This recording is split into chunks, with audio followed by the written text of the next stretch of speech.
Iowa captured the Big Ten women's tourney in Indy, topping Indiana 74-67. Caitlin Clark named the tourney's most outstanding player, had 18. But Monica Czinano, the story yesterday, 30 points, 10 boards. The Hawks capturing the regular season and the conference tourney. First time they've ever pulled off that double. A monumental day for Lisa Bluder's program. Well, we talked a lot about how focus and faith was going to give us this championship today. And I think their focus was really good, really from start to finish. But in that last minute, I mean, obviously that's when people can sometimes kind of lose it a little bit. Very thankful with their focus every single possession. Yeah, I mean, it's obviously amazing, and I think this team has done a tremendous job of, really enjoying last Sunday, but at the same time, putting that behind us and coming into this Sunday and wanting to do it all over again, and with confetti this time. We didn't have confetti at home. We had 15,000 fans, but we didn't have confetti. So I guess we have got the best of both worlds, and I mean, this is an incredible feeling for us ever Iowa women's basketball team to be regular season champs and Big Ten champs.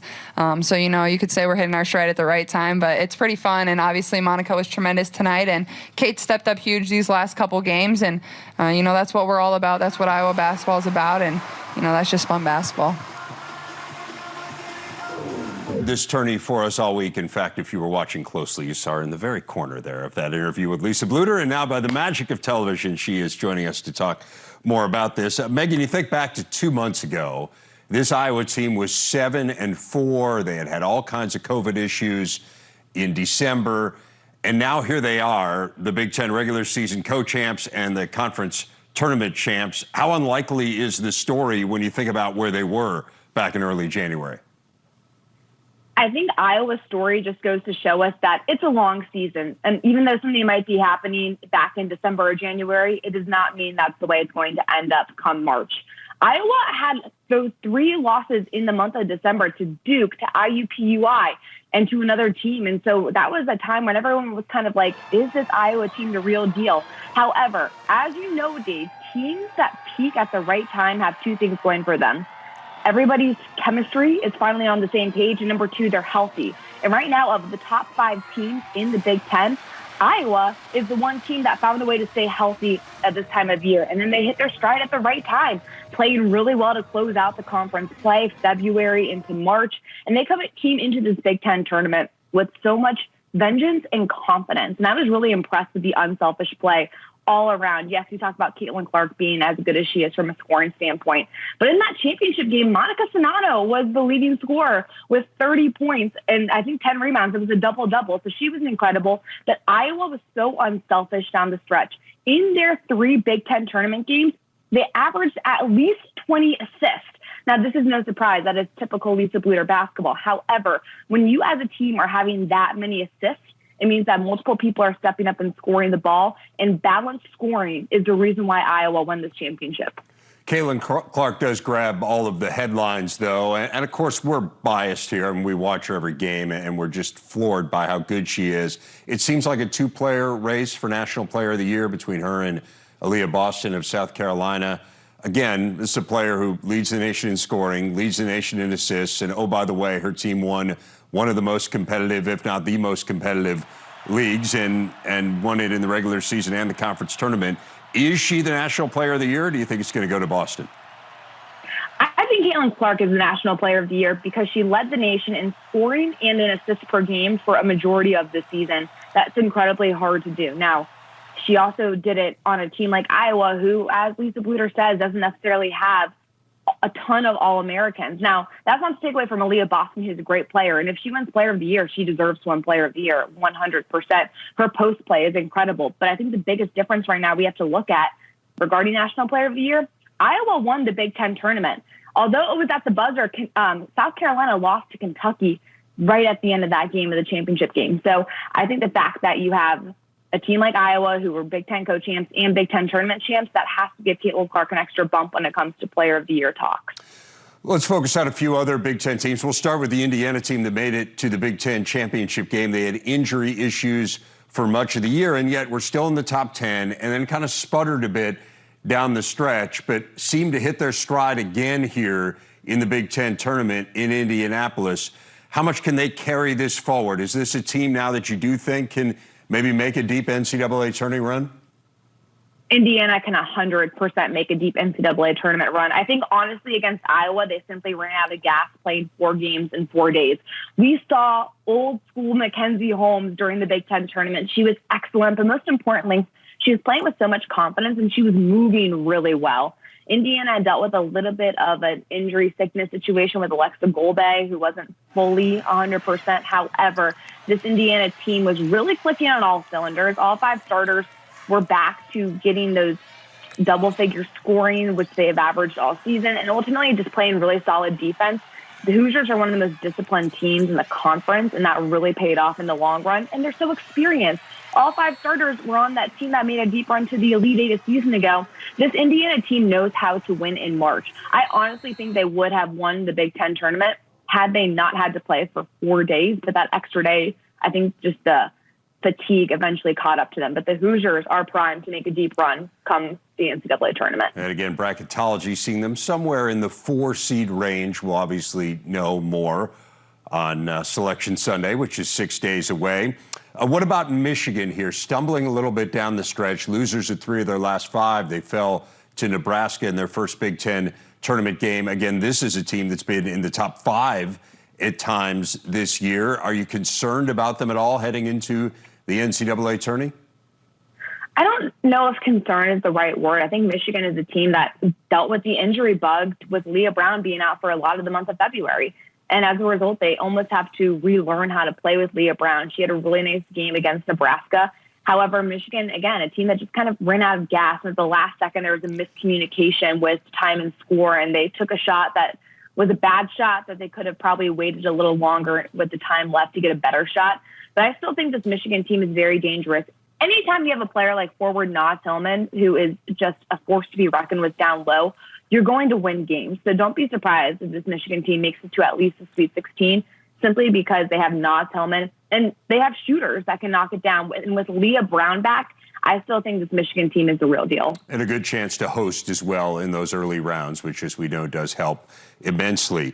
What about Maryland? They also went one and done in the Big Ten tournament. This is a team that has dominated this league, have been so good since they came into the Big Ten. What are your thoughts on the Terps as they head into the NCAAs? I think Maryland's still a great team. And honestly, I think it goes to show you how good the Big Ten is. The fact that Maryland didn't dominate this year, especially when it comes to the Big Ten tournament. So that's a team that has to get reacclimated to playing with Ashley Owusu. But again, that team is full of pro-ready players. Diamond Miller can get to the basket at ease. She's got a great body. Angel Reese is another player that is so dominant down low. I have zero worries or doubts in my mind that this Maryland team can, again, make it to the Sweet 16. Again, a team that had been to 7 straight Big Ten finals. Brenda Frese, though, pointing out, hey, 2014 got knocked out in their first game in the ACC tournament and made it to the Final Four. So there is precedent for them to not have a great conference tourney and still play well in the NCAAs. Ohio State was the top seed in this tournament, but they were knocked out reasonably early here as well, losing in the semis. What will determine, in your mind, how deep a run Ohio State can make in the NCAA tourney? Ohio State needs guards J.C. Sheldon and Taylor Mikesell to step up and get at least 20 a night, because those are really the main sources of scoring for the Buckeyes. And the good news for Ohio State is that they shoot really well from 3. They shoot a combined 42% from beyond the arc. Sheldon and Mikesell do. That being said, the Buckeyes have to find a way to get defensive stops. They are excellent in that press that they have, that 2-2-1 press. It's very disruptive. They turn teams over at a high clip. However, sinking back and playing half-court defense and trying to commit to keeping teams one and done on the defensive end has to be a priority for the Buckeyes moving forward to the NCAA tournament. But this is still a team that ranks in the top 10 in scoring in the nation. Ohio State has, again, a very good chance to run up the score on a lot of teams who don't know how to play at that type of pace that the Buckeyes like to play at. They are certainly fun to watch, no doubt about that. We'll see if they can get past the Sweet 16 for the first time under Kevin McGuff. How about Nebraska? Made it to the semis. How much do you think the Huskers help their NCAA tourney seeding possibilities with their performance in Indy? Their performance in Indy was pretty much best case scenario for the Huskers. I was so impressed with the way that team played. Again, I think it's a team that ran out of gas at the end, playing 3 games in 3 days. But I tell you what, the balanced scoring attack and the 3-point shooting, Nebraska hit 15 threes in that first game they played. It was unbelievable, the shooting performance we saw from Jack Shelley, from Izzy Bourne, from Alexis Markowski, but mostly Nebraska has multiple players that can get in and score, and that balanced scoring attack is always going to help teams make deep runs in the tournament. I was really impressed with how Nebraska came out and executed day in and day out. I just think they ran out of gas in the end. But to me, I think they could potentially be as high as a 6 seed. Maybe, depending on how things go, a 5, but I would say a 6 seed is pretty much where we're going to see Nebraska. That run in the Big Ten tournament definitely helped get them a little bit of a higher seed. Team that has won 7 of its last 9, so playing really well down the stretch. There was one true bubble team in the Big Ten, Northwestern. They got 1 win, beating Minnesota, then lost to Iowa in a game that was close in the first half, and then the Hawkeyes pulled away. Northwestern did beat Iowa earlier this year. They beat Michigan as well. What do you think of their chances of sneaking into the tournament? I think they can sneak in. It just kind of depends on what happens across the women's basketball this week with the other conference tournaments. You need teams, if you're Northwestern, at the mid-major level or even at like the high major level, teams that aren't supposed to win should not win if you're Northwestern. You need teams that are going to be automatic qualifiers in their bracket or in their conference to automatically qualify. You can't have anybody sneak in that wasn't supposed to be there to begin with. But from a resume standpoint, Northwestern did a nice job beating Michigan, who was ranked in the top 10 in the country for a majority of the year. They beat Iowa on the road, which weighs really heavy regarding a net ranking. And don't forget that Iowa team won the Big Ten championship, co-champions, and they won the Big Ten tournament championship. So that's going to be taken into effect. And it's just also going to depend on if the committee is going to want to let 7 Big Ten teams in. In my mind, the Big Ten is one of the toughest leagues in the conference. And from top to bottom, the Big Ten just beat each other up night in and night out. So I don't see how the committee can let in 8 or 9 ACC and SEC teams and not allow 7 Big Ten teams into the tournament. A lot of suspense. I know there's someone in the McEwen household who will be watching it very, very closely. Megan, great stuff. Thank you so much. And we will look forward to Selection Sunday coming up 6 days from now. Thanks, Megan. And wrestling tourney this weekend in Lincoln delivered an unfamiliar champion, the Michigan Wolverines, winning the title for the first time since 1973. Wolverines had 5 wrestlers in yesterday's championship bouts, won 2 individual titles. Program that's been in the top 5 in 3 straight NCAA tourneys finally gets that elusive Big Ten crown. And to make some sense out of all this, I'm joined now by Shane Sparks. Okay, Shane, so explain this to me, right? I mean, Michigan is an elite wrestling program. This is a really good program. And yet nearly 50 years without winning the Big Ten. Is that just a function of being in far and away the best league in the country? I mean, what happened here that put them over the top finally? That's exactly what it is, Dave. This is the premier conference in the country. They're ranked 3rd in the country. So is it that big of a shocker? The 3rd team in the country won the Big Ten? It's not. But when you look at Penn State and Iowa, those are the traditional powerhouses. But Michigan just showed up. They found a way to win. This team score, it was literally one match of the hundreds of matches wrestled in these championships. It was one match. Michigan found a way to get it done. You can point to several contributing wrestlers. Miles Amin, it starts with him at 184, wins the conference title, beats Aaron Brooks. That was huge. Super happy for Sean Bormet. He's a Michigan man, bleeds maize and blue, was an NCAA finalist for the Wolverines back in the early 90s. This was great for wrestling, and I love it for the Big Ten. It's another powerhouse in this conference. So they have never won the national title, right? This is 100 years of wrestling for Michigan. They've never won the national title. It's in Detroit, right? Everything is set up perfect. Yeah, As you said, 100 years of wrestling, you win the Big Tens, national tournaments in Detroit. It's set up nicely for a storybook ending. I mean, how realistic is it that could happen? It'll be a difficult task. Okay. No question about it, because they really wrestled well. All 10 weight classes, every wrestler wrestled 2 or above their seed. And Penn State, they can definitely look at some areas and say, hey, if we would have got that match, this match over here, it would have been a difference maker. Penn State's still the favorites in Detroit, but as we know in sports, we saw it with Big Ten basketball this past week. In the Big Ten, when you toe the line, anything can happen. These are the top 1% of the top 1%. It is so difficult to win. It's tough. You mentioned Miles Amin over Aaron Brooks at 184. It seems like, and again, I'm watching basketball all weekend and I'm trying to figure out what happened here, but it seems like people feel like that's where this turned for Michigan that was the match maybe you didn't expect to win, that you won?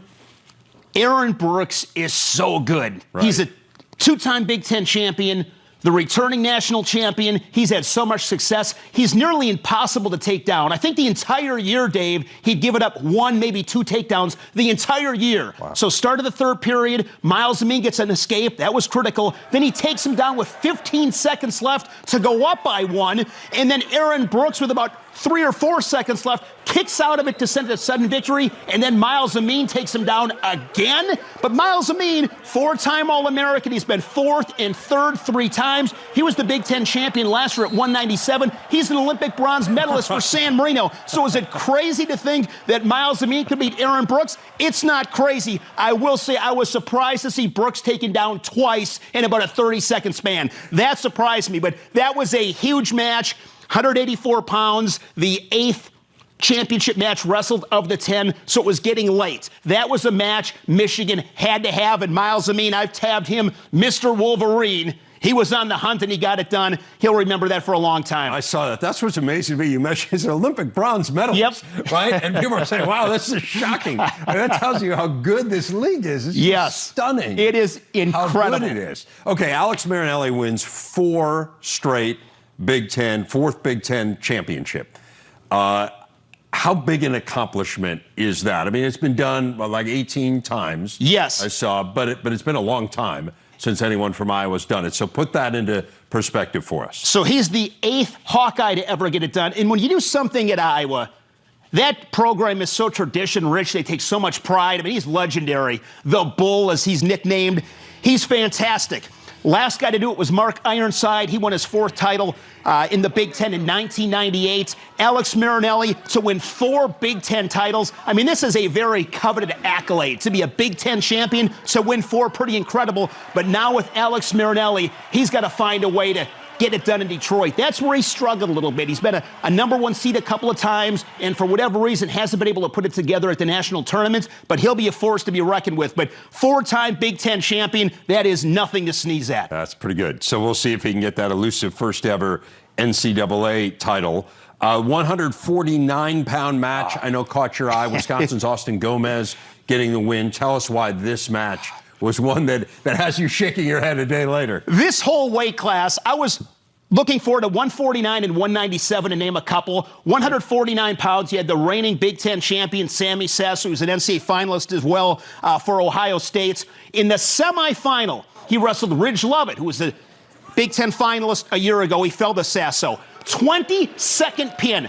Austin Gomez is fearless. He's got a saying, scared money, don't make money. He comes out there in Lincoln, Nebraska, in front of Ridge Lovett's Cornhuskers fans and goes upper body, 22nd fall, 3rd fastest in Big Ten tournament history. That was fantastic.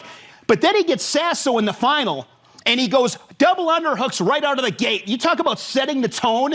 That's what Austin Gomez does. But his leg attacks, that's what impressed me as much as anything else the entire tournament. He is very technical and slick. He can beat in a number of different ways. Austin Gomez, first Big Ten champion for Wisconsin at 149. And remember, Dave, he hasn't wrestled the last 2 years. Highly recruited out of high school, went to Iowa State, was down at 133, had some health issues away from the mat on the collegiate scene, comes back, becomes the first Badger Big Ten champion in history at 149 pounds. Austin Gomez, when Austin Gomez wrestles, it is take notice, because you don't want to blink, because he's out there to do something big. He's a home run hitter, Austin Gomez. And clearly peaking at the right time. I want to ask you about a couple other guys, Carter Strachey and Nick Lee, both reigning NCAA champs coming into this tourney, and yet hadn't won Big Tens. I mean, is there, again, we talk about how good this league is, but perspective is so important, right? Is there any other league where it's harder to win the league than it is to win